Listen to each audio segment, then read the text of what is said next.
The School of the Prophets in Kirtland was great, but it had a problem which Brigham Young described this way. When the elders assembled together in the school, the first thing they did was to light their pipes and, while smoking, talk about the great things of the kingdom. As soon as the pipe was out of their mouths, they took a large chaw of tobacco. What in the world?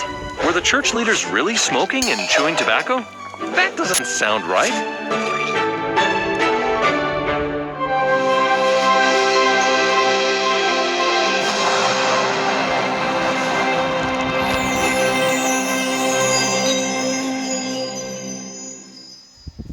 Now, to be fair, the prophet hadn't yet been given the Lord's law of health, and science hadn't yet discovered the dangers of tobacco, so the elders didn't know that it was bad for them. In fact, many people at that time mistakenly believed that tobacco was good for your health and cured illness. Unsurprisingly, Emma Smith and Ann Whitney didn't really enjoy cleaning up the disgusting mess day after day as the School of the Prophets finished. Joseph saw their frustration and also was concerned about the cloud of smoke surrounding the teacher and learners, so he inquired of the Lord about it. He probably wasn't expecting the answer he got. Joseph received Section 89, known today as the Word of Wisdom. It was given at first as counsel and not as a commandment. As Joseph shared the revelation with the elders, they all spit out their tobacco and broke their pipes in the fireplace. However, because addictions are hard to break, many of them went out and bought new pipes. Years later, in September 1851, after a general conference talk about the Word of Wisdom, Brigham Young stood and proposed that all saints formally promise to abstain from tea, coffee, tobacco, whiskey, and all other things mentioned in it. Still, its overall acceptance was gradual and controversial, as many didn't consider it as important as other commandments.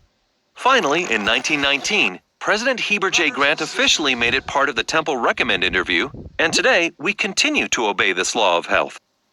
So, while many of us use personal trainers and diet programs to help us to be stronger and healthier today, the Lord revealed His own amazing health program decades before science slowly figured it out. And it's still just as relevant. Think of it this way. If you want a well-built car to function optimally and last, then you follow the manufacturer's guidelines for what to do and what not to do, including what fuel to use. Well, the Lord, the designer and manufacturer of our physical bodies and spirits, has given us an enablement or commandment to keep our body and spirits running optimally. Our ability to run at our best speed, power, and longevity is often in proportion to our level of following His manual for health. Regardless, there are many great spiritual, physical, and temporal blessings that come from obeying this law. Now listen, we all struggle with keeping our bodies and spirits healthy and clean. But please, even if you struggle with the Word of Wisdom, still come to church every Sunday and draw strength from fellow saints as we each strive to overcome our individual weaknesses. And if you mess up, that's okay. Just get back on the horse, because there's always hope in Christ. Speaking of horses, Vienna Jakes garnered some strange looks as she rode her horse into the Mississippi River for the baptism.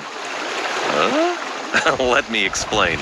She was a witness to the very first proxy baptism in this dispensation in Nauvoo, and simply wanted to see and hear better. But who in the world is Vienna Jakes? Vienna was a single, successful, smart, educated, energetic nurse who used to live and work in Boston. As a seeker of truth, she sent for a copy of the Book of Mormon after hearing about it, but didn't really see its importance at first. However, one evening as she prayed, an impressive vision of the Book of Mormon convinced her to diligently ask the Lord about it. Convinced of its divine authenticity, she then traveled alone by canal boat and stagecoach to Kirtland, where she met the prophet and was baptized. Upon returning home to Boston, she was an active missionary and helped elders Samuel Smith and Orson Hyde to teach her family, friends, and acquaintances. They were so successful that they established a congregation of saints in Boston. She then gave up her comfortable living to gather with the saints in Kirtland, where she consecrated her substantial wealth to the church. When she arrived, Joseph received a revelation with many promises for Vienna, including that she'd one day receive a heavenly reward and settle down in peace. Throughout her life, Vienna continued to sacrifice by gathering pages from the Book of Commandments after the mob destroyed the printing press in Independence, nursing several of the saints when they fell deathly sick during Zion's camp, and eventually driving her own wagon across the plains to Utah and settling in Salt Lake City. There, she finally found her promised rest and peace. Vienna's sacrifices, testimony, and hard work are great examples to us all. Next time, prepare to have your mind blown.